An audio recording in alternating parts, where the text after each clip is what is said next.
Ooh, yeah, yeah, yeah, yeah, yeah. Oops, I did it again.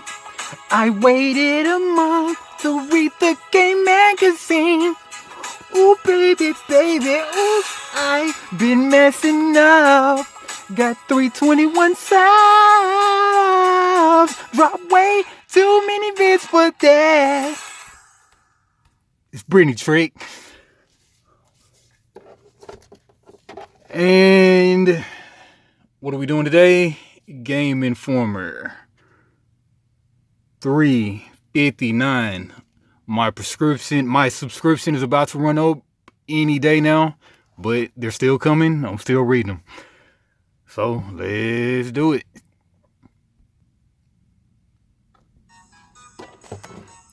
Yeah, get rid of this Brittany. Yeah, so man, what is this? October, so this one has to be either October or September's issue. Alright, changing it up. Everybody has favorite genres. As a kid, I adored JRPGs. I'd play titles like Final Fantasy and Dragon Warrior to fill my days on the NES. It was an enthusiasm that persisted for years, often to the exclusion of other games. Only later did I realize what I'd been missing and expanded my things of play. I think that's when I really fell in love with gaming. All right, you play a bunch of games. All right, so Assassin's Creed, Virtual Balancing Act, Lessons Learned, A Waking Nightmare, The History of Splinter Cell. Lightning Striking Twice. I'd had a soft spot for the Final Fantasy series ever since it first appeared on the NES. These days, lucky PS5 owners like me have access to a huge selection. The recently released Final Fantasy Pixel Remaster includes 1 through 6. There are remasters and remakes of 7 through 10, as well as 12.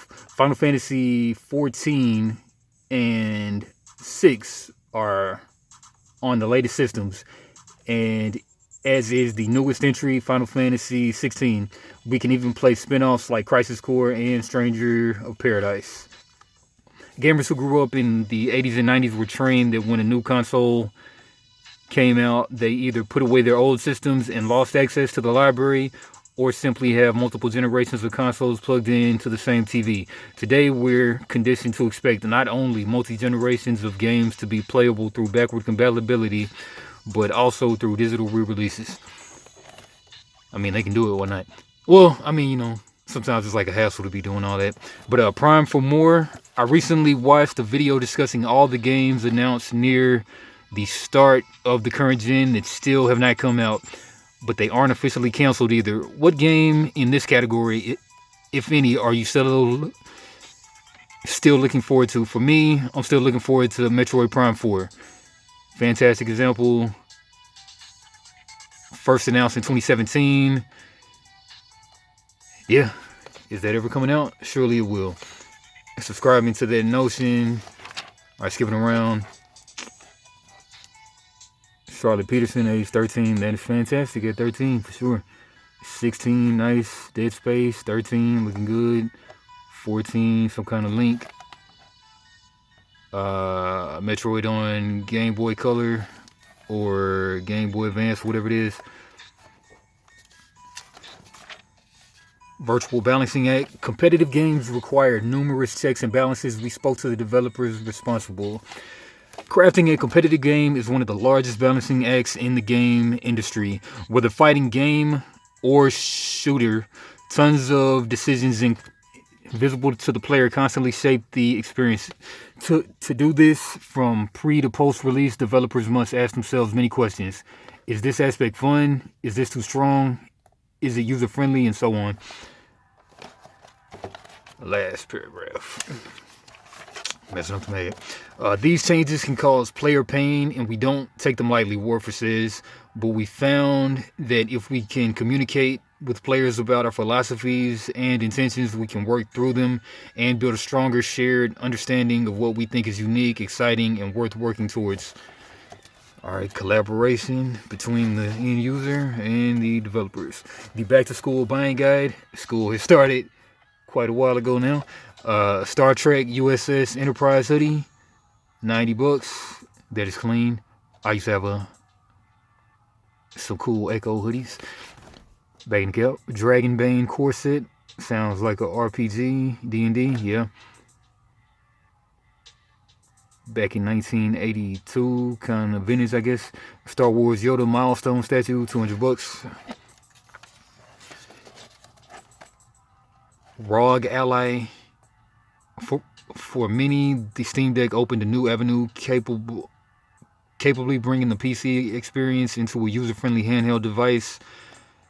And yeah, what is it, $700? The Ally runs quietly and coolly and feels great in the hand. The full HD 120Hz display looks beautiful. Whether you're loading up Steam games or tapping into your Xbox Game Pass titles, if you're considering a jump into the handheld PC play to bring along to school this year, it's well worth the deeper look. $700. Hate to get that stolen out of your backpack. Optimus Prime Rise of the Beast signature robot, $900. How tall is that? 16 inches in height. Sounds like way too much, but what do I know?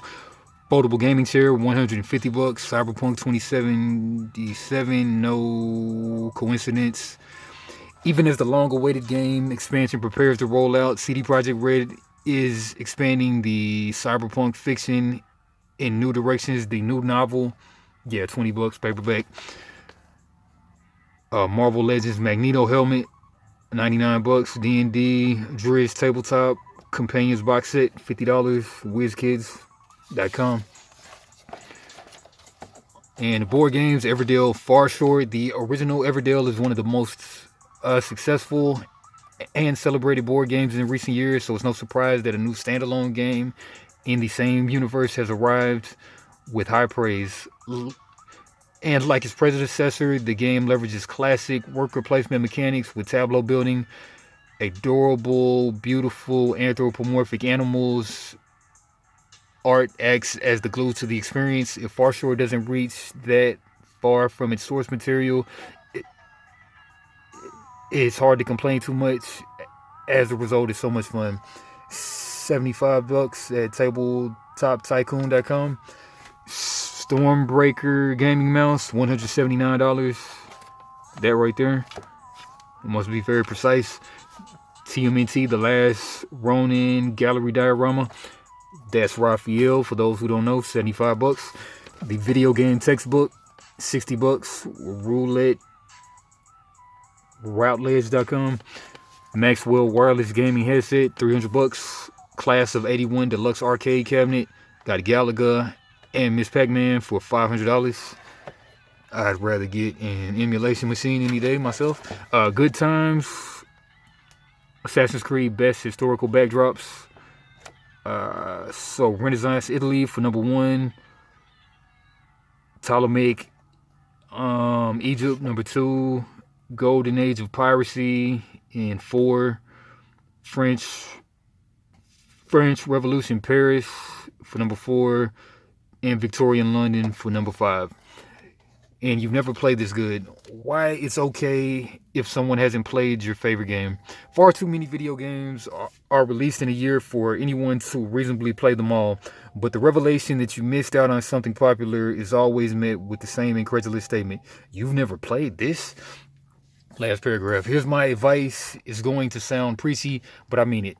Next time you hear someone say that they've never played one of your favorites or vice versa, don't look at it as a failure in their pop culture experience. Look at it as an opportunity to connect with the person and learn or share exactly why this game is so important to warrant that reaction. Watching my friends play games has led me to some of my favorite memories. Maybe you can make some too. Reimagining the Golden Age. Ubisoft or Bordeaux reimagines the Golden Age of 9th century Baghdad bringing to life an untold story in Basim's history. Take it, that's Assassin's Creed again. Assassin's Creed was a bet for Ubisoft from the jump. It started as a sequel in the Prince of Persia series, namely a follow-up to arguably the series' most beloved entry, The Sands of Time. It gained its own identity as Ubisoft Montreal continued developing it, dropping the titular prince from the game and focusing instead on the assassin. Fast forward to 2007, Assassin's Creed was released for the PS3 and 360 and quickly became a hit, selling more than 8 million copies in less than a year and a half. Okay, learned something new today. Last paragraph. Whole bunch of missing, but screenshot or go by the magazine. We are tied to the creed and to the long-time philosophy of Assassin's Creed, so we stay true to that. Budan says, we wanted to really respect the franchise, but maybe in Mirage you will see a message that is, okay, legacy is important, following the legacy is important, but at some point we must hammer in our own legacy and create our own past. We do that with the story of Basim, the studio, and the franchise. Right? More Assassin's Creed. Everything is permitted. Assassin's Creed retrospective. Assassin's Creed series is one of a handful of AAA franchises successful enough to warrant yearly releases, and the 13 years between the first game and Valhalla, only 2008, 2016, and 19 came and went without new releases. In fact, in 2014, Ubisoft even put out 2 entries on the same day. Crazy. Sounds like DMX or Tupac or somebody. Alright, last paragraph. Replaying a decade and a half of Assassin's Creed games was kind of like my own personal animus experience. By reliving the past, I could better understand the series' direction in the present. It's not afraid to evolve, and with the release of Mirage, it's not scared of looking back. With nearly 16 years behind it and plenty planned for the future, Assassin's Creed has earned its place as one of the most iconic franchises in gaming. Lessons learned. Cyberpunk 2077 with Phantom Liberty. Idris Elba. And don't know the rest of these guys. Maybe that's not Idris Elba, but it does look like him. Surely that's Idris Elba. Alright, the 2020 launch of Cyberpunk 2077 was terrible. And anticipation reached a point that no reasonable game could meet. Cyberpunk could have potentially grappled with those lofty expectations, but the major problem was its technical proficiency or lack thereof. Despite the game getting good reviews, a product of press only being given PC copies, for most players the game crashed frequently or was riddled with bugs. The PS4 version was pulled from the shelves and taken offline. Oh man. The content, the story, the characters, the mechanics was barely discussed in the face of players struggling even to explore the neon-soaked streets of Night City. It was a disaster, and fingers were pointed in many directions at developer/publisher Project Red toward myriads of culprits. Management pushed the game out too early. The devs were working on an impossible task, or maybe marketing just raised expectations unfairly. All the way to the end. Sweetheart there. Skipping a lot, but just getting her done. Alright, last paragraph. Cyberpunk is in an odd position that manages to be both enviable and unenviable.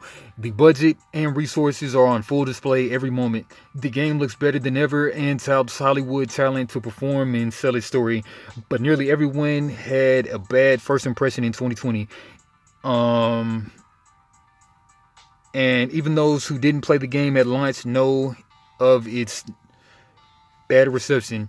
It's been fighting an uphill battle with small victories for 3 years. Phantom Liberty is its biggest opportunity to reset perception, inspire old players to try again, and encourage new players to test the waters. My time with Phantom Liberty and conversations with the team members working hard to release its due peak confidence. I'm eager to have an excuse to revisit Cyberpunk 2077. I want to see where the game story goes. I want to learn more about Solomon Reed, and I want to see how long I can survive against Max Tech when they are throwing all they have at me. A Waking Nightmare. And this is Alan Wake, the 2. And Alan Wake 2 reps the sequel status, and intentionally or otherwise, it's 2 playable protagonists, FBI agent Saga Anderson and the titular star Alan Wake. We learned more about Saga's adventure thanks to a lengthy demo at Summer Game Fest, but now Remedy ENT has pulled the curtain back on Alan's side of the story. In a preview session with the studio, I witnessed an entire chapter of the tortured author's journey within the sinister dream reality known as the Dark Place. Last paragraph. This chapter took around 40 minutes to finish, but Remedy informs me that the demo players stuck to the main path and the players can spend much more time shifting reality to explore different areas. I walked away itching to explore these possibilities myself. The Dark Place seemingly offers a ton of creative exploration, and it's only one half the experience. Alan Wake 2 looks promising thus far, and I can't wait to see how the story unfolds this October. Preview Star Wars Outlaws. It's gonna be a quick issue. There are tons of Star Wars video game adaptations. In fact, depending on your age, video games may be your primary way of interacting with the far-away galaxy from a long time ago. Star Wars Outlaws, however, represents something new for the franchise. If this is the first time it's the first time we will explore an open Star Wars world. The worlds may be more accurate. Okay, multiple worlds. All right, last paragraph. And that was it.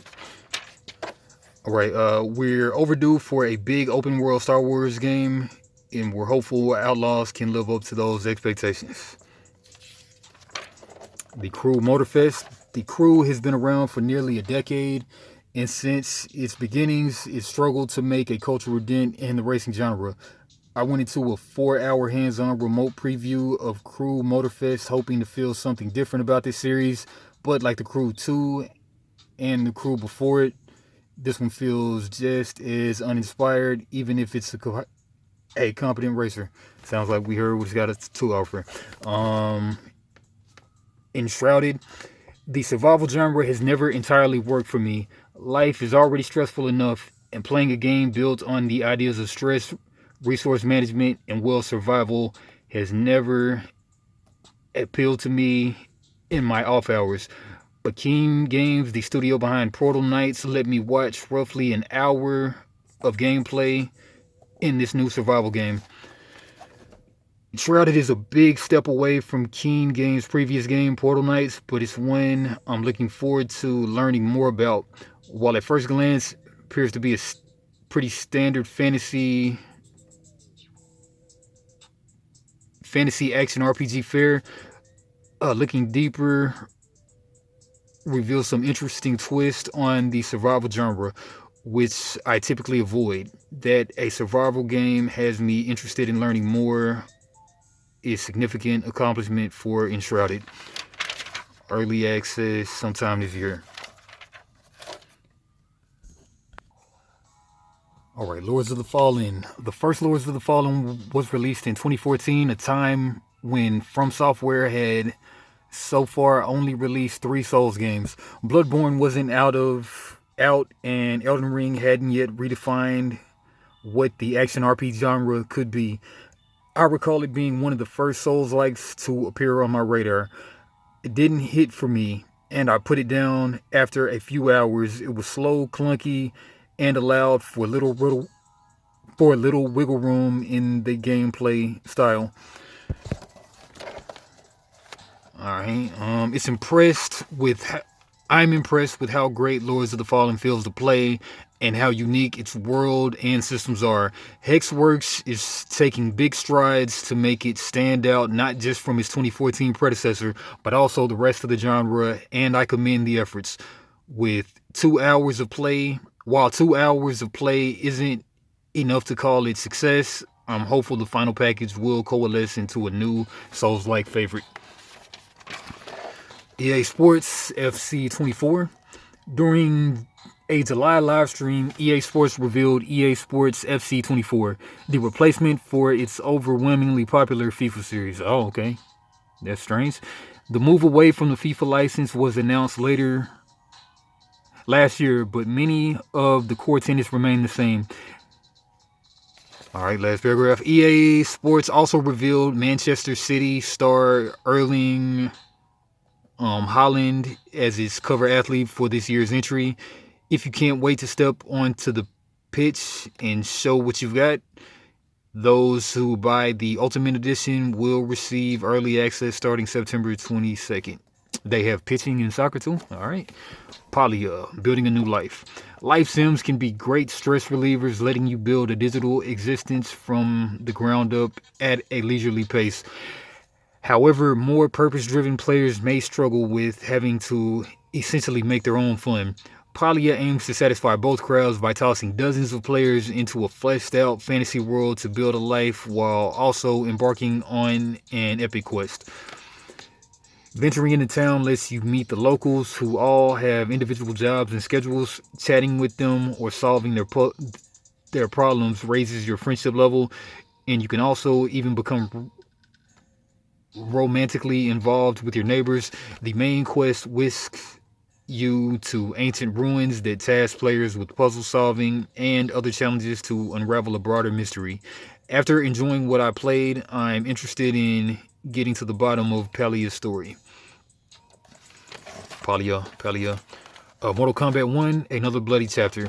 This summer's announcement of Mortal Kombat 1 brought with it a new era for the long-running fighting franchise. The latest game from NetherRealm Studios brings the outstanding fighting mechanics the series has been known for since the 2011 reboot, but adds layers of complexity.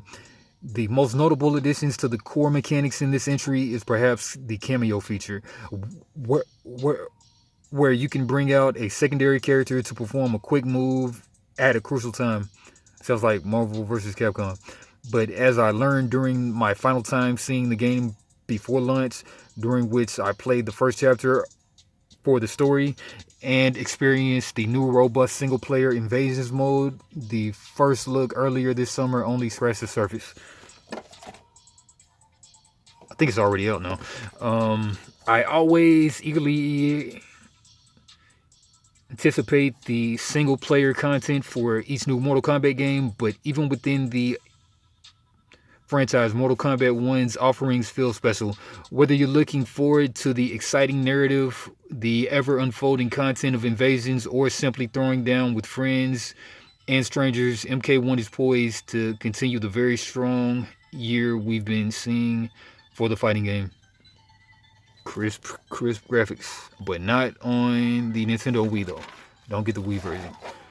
Persona 3 Reloaded. After years of fan requests and rumors, we're finally getting a modern-day remake of perhaps the most pivotal entry into one of the most popular current JRPG franchises. Persona 3 altered the course of the Shin Megami Tensei spin-off series when it launched in 2007.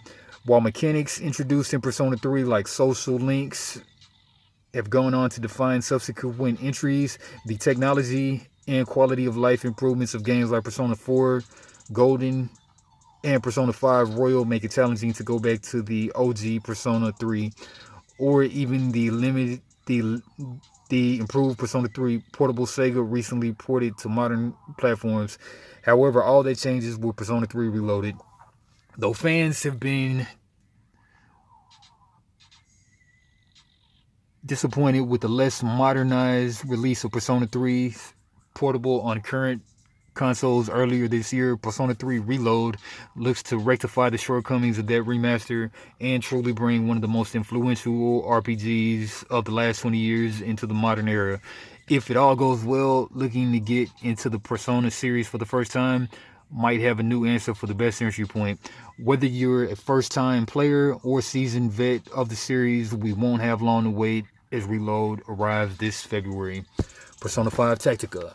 Persona 5 has quickly become its own sub-series as Sega and Atlus turn out to, updates and spin-off entries to the beloved 2017 turn-based RPG.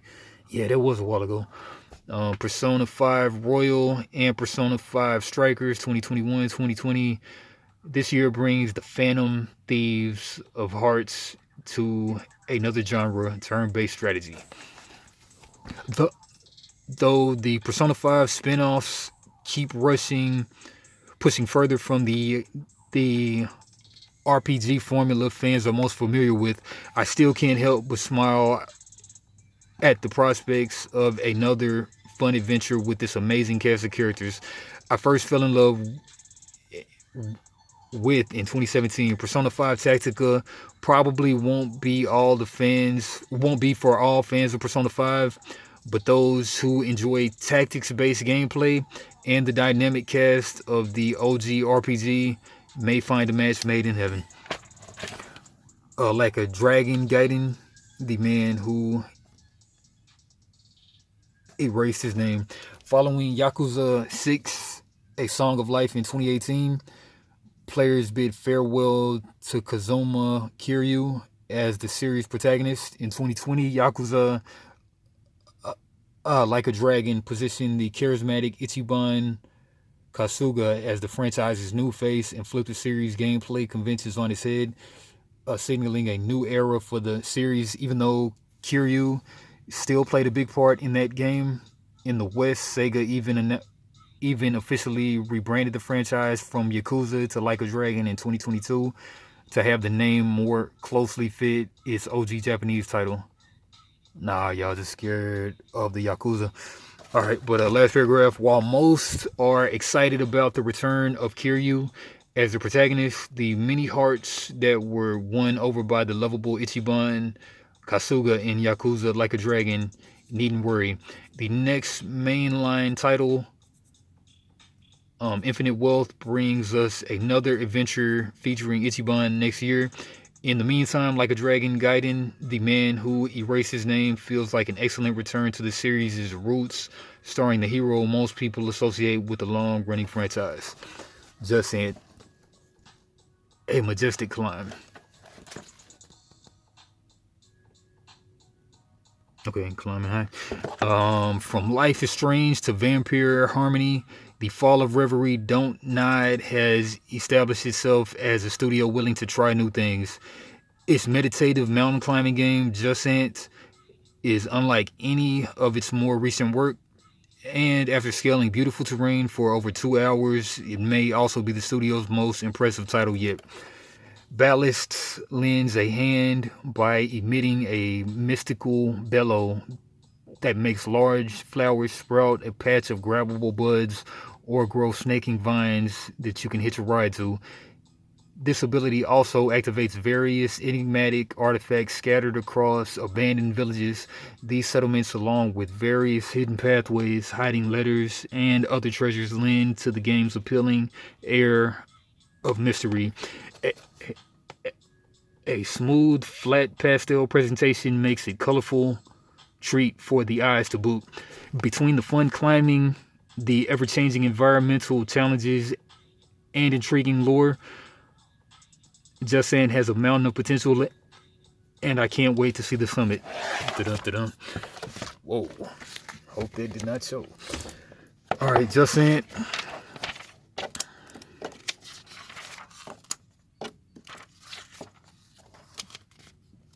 already get here? Yeah, we did. Far past it. Tactical 5, just in. There we go. Alright, Gunbrella. That's a cool name. The game with the impressively descriptive portmanteau, you carry an umbrella that's also a gun, has appeared in this magazine multiple times and for good reason. Our most recent hands-on gave us the most time yet and offered a glimpse of the surprisingly dark story and challenging boss fight. We can't wait to play the rest of the game later this year. Gunbrella. 9 Years of Shadows. 9 Years of Shadows already enjoyed a well-received release on PC, but it will be making its way to Switch soon. Heavily inspired by Castlevania Symphony of Night, the game follows Europa as she gains new abilities and explores a labyrinth castle with her sentient teddy bear, a Pino. The game felt great on PC, and we're looking forward to playing it again on the Switch. And Nickelodeon All-Star Brawl 2. The Nicktoons are throwing down for a second round. While its predecessor didn't set the world on fire, the sequel boasts a larger roster out of the gate, features a new story campaign, and combatants can now unleash powerful super abilities. New faces include Squidward and Jimmy Neutron, who are thankfully voiced from the get-go this time. Alright, Citizen Sleeper, Starward Vector. The sequel to the 2022 sci-fi sleeper hit once again puts you in the body of a decaying android with one task: to survive. But you can now command your own ship and crew, and it's up to you to keep them out of trouble. Dice rolls still determine the success and decision making, and ticking clock maintains a perpetual sense of urgency everywhere. From long-time Grand Theft Auto producer Leslie Benzies, Everywhere is an open-world sci-fi driving and shooting action game that also puts the creation tools into the hand of players to shape its world. Arcadia. We're admittedly skeptical about the 2023 release window, but we're excited to see what the former Rockstar developer will do with a completely new video game and world. Aikido. This release is not around the corner, but its impressive landscapes and acrobatic combat are already attention-grabbing. Footage shows a balletic character fighting gigantic creatures in a collapsing city, moving through colorful fields of flowers and driving a motorcycle. Fans of Nier Automata should take notice, as the game shares similar aesthetics. Sea of Stars.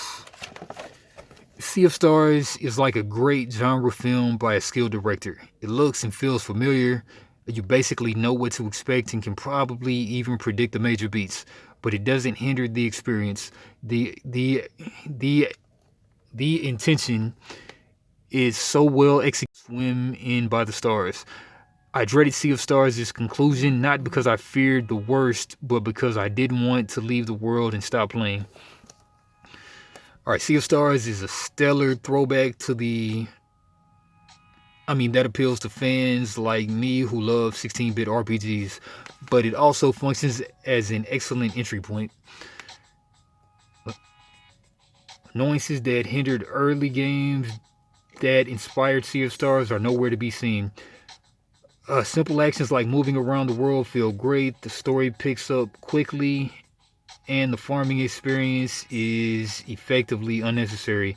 It all leads to a smooth, consistently thrilling adventure with fun combat, all in a gorgeous and inviting world. Okay, not like really pixely, it's like really smooth graphics. Alright, Blasphemous 2. Steeped in religious themes, the narrative of Blasphemous 2 tells of a land unable to overcome the curse placed on it by a higher power. And despite how repentant its people are, playing Blasphemous 2, I sometimes felt the same. As I wondered how I could possibly overcome the challenge before me, but like the denizens of the city, I persevered. And though the curses being thrown around my house each time I died were a different variety than those cast in the Blasphemous 2 story, I love nearly every minute of this challenging Metroidvania journey. At several points in my lengthy journey through the gothic delight that is Blasphemous 2, I worried that the monstrous foe in front of me would spell an end to my journey, but without these freaking frustrations, the triumphs wouldn't be as great. Got an 8.75. Armored Core 6 Fires of Rubicon. Everybody seems to love that one. That's an 8.25. It's a solid return for one of From Software's long dormant franchises. It still carries many of the mech genre's old contrivances, like its generic mission structure and predictable plot. However, it does modernize mech action meaningfully to introduce to a new. It's in keeping it moving. Baldur's Gate 3 got a 9.5. It's a surprisingly human tale that may sound strange to say about a game with space lizards and brainworms at its center, but behind the bags and psychic tadpoles, Baldur's Gate 3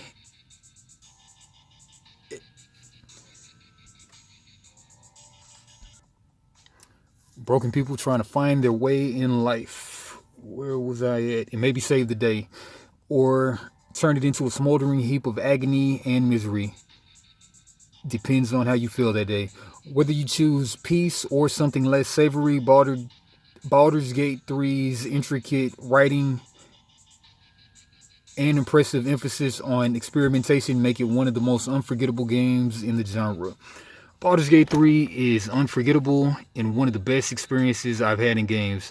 I may have just finished my lengthy first playthrough, but I'm already eager to delve further and push the boundaries of what's possible in this exceptional world that Lorien created. Man, 9.5, that's way up there. Alright, Disney Illusion Island puts Mickey, Minnie, Donald, Goofy front and center in a Metroidvania adventure. And it's mostly successful, where most platformers dole out fun using Triumph of Challenge. This instead is built around the joy of movement, thanks partly to its combat-free exploration and the delight of controlling some of the most recognizable mascots in the world. It's a bit floaty and simple, especially for seasoned players, and I wanted to make my platforming prowess push more, but this is always fun. With credits behind me, I'm excited to discover more about Mana secrets and collectibles, and I'm especially thrilled to play with my 7-year-old nephew.